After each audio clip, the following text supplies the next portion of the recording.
What's up, everybody? In this video we are doing more work on the off-road mower. So the front and rear pulleys are wobbling a little bit, but they're not like extremely wobbling, but you know what, I don't care, and I'm gonna run them anyway until they explode. So currently right now I am working on the trunk by wanting to put something like this in here to where I can lift up, get to my crap and close it back and just basically make a lid to cover everything. Here's everything I keep in the trunk. These are not my number one go-to toolbox tools. These are all just kind of spare duplicate tools I kind of chucked all together. So what I picked up from the store was a couple of door hinges, and these two are going to mount right there, one there, one there. All right, so making progress here. Drilled holes in two of these and put the bolts back in them, and they're just kind of roughly sitting there. I cut this part off and bent it a little bit. And I got this little template here so I can bolt this down, and then I gotta mark where I need to drill my holes right here.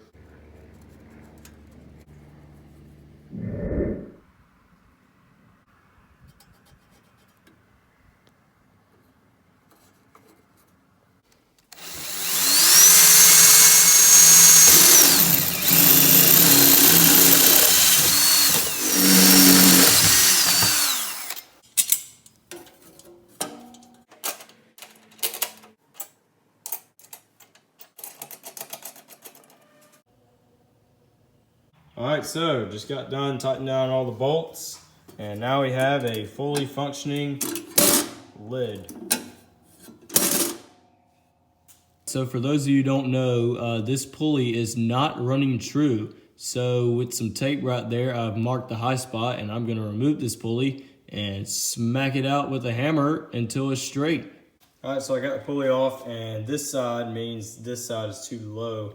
And by looking at it, you can kind of tell. Because my ingenious self, when I was welding the thing together, I just put, two little rods right here and put this directly on the ground, sat it on there, tacked it, said, yep, that looks good. Didn't even bother putting it back on the crankshaft or anything. So I just decided to go in and weld the whole lot together, and then soon found out that everything was misaligned. Just some friendly advice if you're thinking about custom attaching the mower deck drive as your transaxle drive.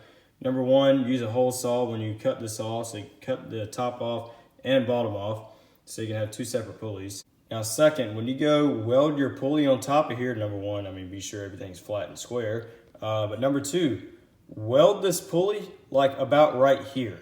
Don't weld it down here, because I made the mistake of doing that.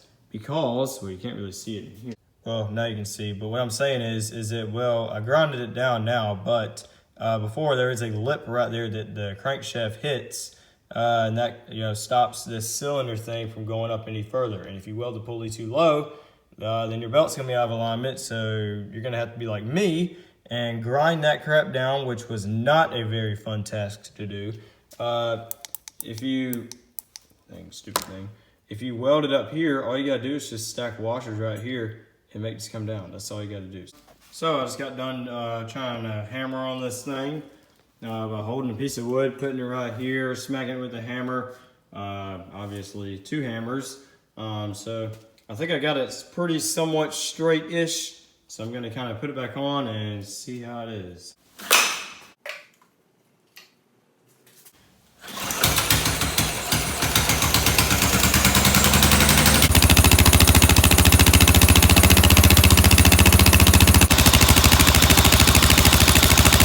All right, so obviously I have a YouTube channel and I don't film stuff, but I did drive it around, and the front pulley doesn't really seem as bad. The rear pulley, however, is about to get grenaded. Let me show you. All right, so I ripped the pulley off the rear end because, I don't know if you can see it, but this pulley is just starting to split apart.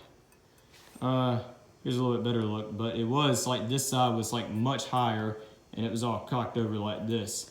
And even with the little belt guard in place, this belt would constantly jump off, and I was really starting to get frustrated with the thing. So I got two options.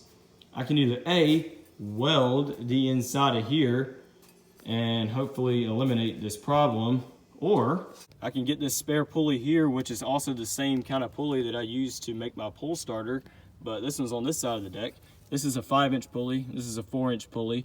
I can take that off, cut the hub off of here like I did on the engine pulley, and then drill the center out to the same size as that little circle piece in there, and then weld all this crap together. Here are the pulley size differences. This pulley here is pretty much the same size as the one that's on the engine. I think it's a tiny bit smaller. This is a 5-inch. I think the one on the engine is like a 5.5 inch or something like that. All right, so what I'm gonna do now is I'm going to cut through this entire pulley and put the other pulley on top and weld it.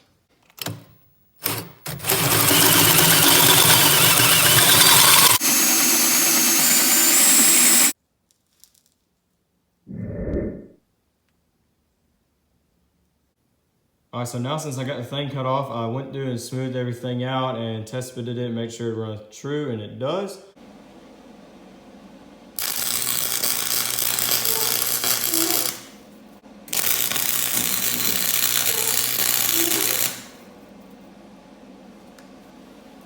All right, so while that pulley is cooling off after welding, I'm gonna change this kill switch out because this is a 20 amp switch, toggle switch.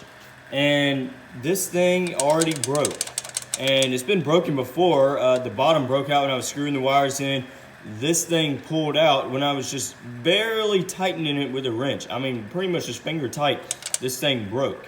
20 amps, this thing can't even survive one fart, so I went and bought a different style. This is a 15 amp. Still kind of crazy, but hopefully this one will work and not break.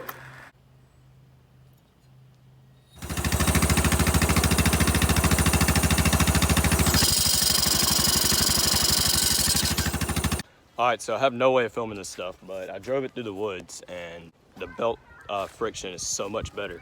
Like, I mean, I am kind of covered in mud. Yeah, the belt is much better. It is a little bit on the slow side, so I might put a bigger engine pulley on it sometime, but all in all, I'm really happy with it. I'm gonna wait till later to put the engine pulley on because I've already kind of spent enough money already on this thing. Now, a couple problems are, that thing sprays mud everywhere. Like, even with these fenders, out on the side, those tires, they shoot mud absolutely everywhere. And that's why I'm soaked in mud, so I'm probably gonna have to do something about that. I did just take the clutch pulley off, and, well, of course I can't do it with one hand, but bearing in this thing is pretty much shot, which is why it's making so much noise. So I'm gonna go and clean this pulley up. I'm gonna take it apart, or take the seals off of the end of the bearings, and try to oil it up and put it all back together. All right, so there you go, seals are out. You can see the condition of the bearings, and I honestly think they just need a good cleaning and some good oil and lubrication, and I think they'll be quiet on down. I got this little cutter thing, and I pried it under the seal and pried it up, and that's how I got the seals out. All right, so got it all back together. What I did was I sprayed brake cleaner in here, blew it out with the air hose. Did that a couple of times to blow the dirt out of there, and there was a lot of dirt in there. And I got some grease and kind of packed it along in here. Same on the other side, and I put the seals back in, and as you can see now, you don't even hear it, and that feels a lot smoother. So let's reinstall it. All right, so I got the pulley back on there, and just for fun, I also ripped the second idler pulley off, and it looks pretty bad. The bearing's not loud, but I'm just gonna go through and clean it. All right, so got my pulley back on. I also got the rear pulley painted, and it came out really nice. So we're going to be putting that back on. So there we go. Pulley's back, reinstalled. It's a tiny bit out of alignment, but it'll be fine. I also did get the kill switch back on, and that feels much better. I found this spare, a little silicone cover. I also put on the same thing for the headlight switch, and that fits on there nice. So switching gears for a moment, what we have here is a late 90s Murray, I believe. Has a 12-horse flathead Briggs and a MST 205 transaxle. It used to be my cousin's, but it has a front bumper on it that my dad custom made as super heavy duty, and I'm gonna rob the bumper off of it to put it on this off-road lawnmower. Now the only problem is that the frame on this is a lot wider, so I'm gonna have to come up with some way in order to mount this thing. I found a couple of pieces of steel. This is 16 gauge steel. This pipe is like 1/8 of an inch thick. This right here It's 2 1/8-inch pieces of steel kind of folded together, but that's total of a 1/4 inch. That's gonna go in there like that. I'm gonna put a piece of steel down there and then run a bolt on the top and put the bolt in the bottom and then bolt it all together. All right, so it's kind of placed on top of a couple of bricks right there. It is a little bit on the low side, but that will get raised up a little bit. Let's get to it.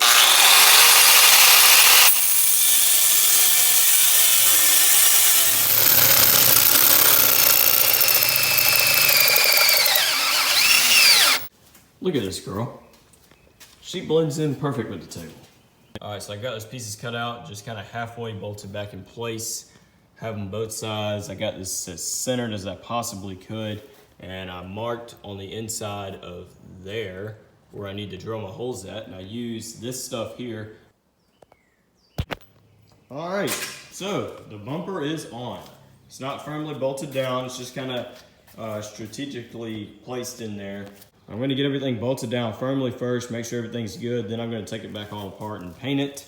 But yeah, now some of y'all might say, you're going to lose ground clearance. Well, here's the thing. Whatever I'm going to be running over, if it's too high for this bumper, then chances are I shouldn't be running over that. Ready? Boom, just like that, we got it on. The wheels clear it whenever you steer. See, as you can see, that is not a problem at all.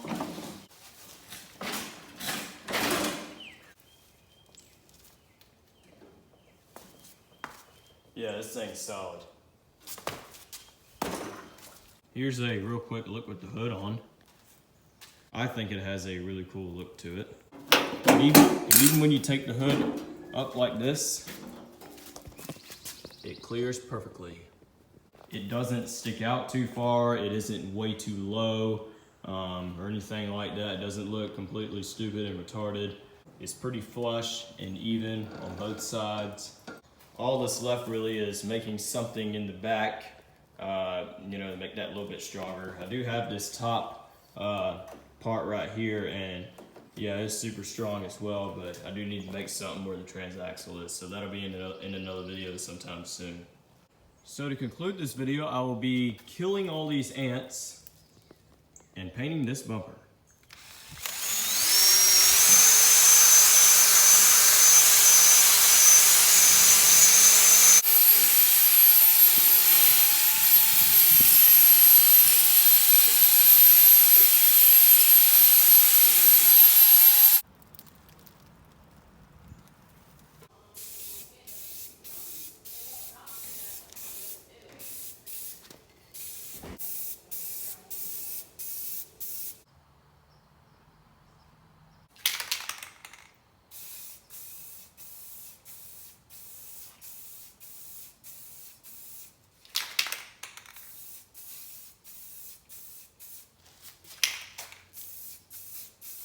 This is a front bumper on a Honda Rincon 650, and that tube right there is pretty thick, but not as thick as this. This is probably the most sketchiest thing you've ever seen, but I got all the other pieces here, and I'm fixing to paint those. Boom, all dry. So this video is already long enough.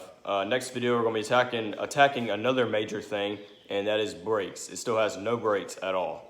Even though it only does 20 miles an hour, I still like to hold the brakes back and, kind of slow them down a little bit. It's better than nothing.